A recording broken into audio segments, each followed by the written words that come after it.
हमारे पथमेड़ा वाले महाराज जी, परम पूज्य स्वामी श्री दत्त शरणानंद जी महाराज, वो भी दत्त भगवान के विशेष कृपा भाजन, दत्तात्रेय भगवान की विशेष कृपा है। और ये बात सभा में कहने की नहीं है, हम केवल संकेत मात्र कर रहे हैं। आज भी उनके जीवन की प्रत्येक क्रिया दत्त भगवान के संकेत के अनुसार ही संचालित है।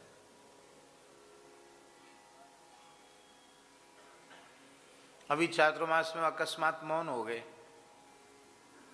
किसी को कुछ निर्णय लेने के पहले पूछते या बताते नहीं है, बस मौन हो गए। सब एकदम घबरा गए, महाराज जी मौन हो गए, क्या हो गया?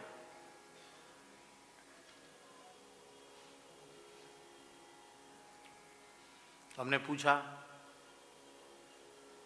तो महाराज जी ने लिख करके कहा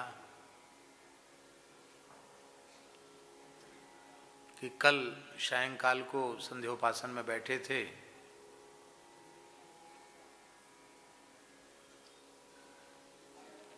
गुरुदेव का संकेत हुआ मौन हो जाओ।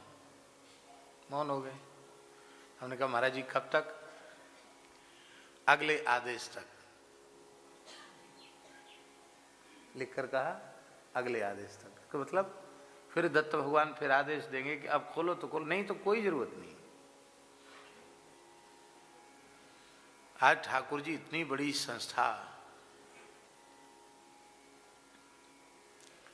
उनके माध्यम से 1,52,000 गोवंशों का पोषण हो रहा, पालन हो रहा है।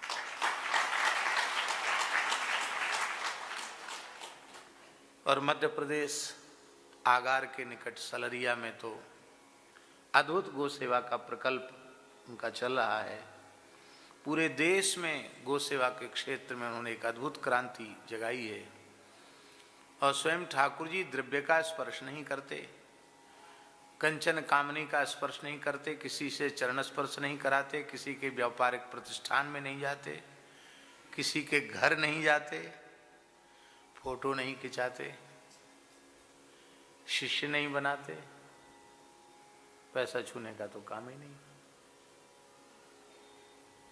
हम लोग सोचते कैसे चलेगा, कैसे चलता है, देख लो कितना बढ़िया चल रहा है।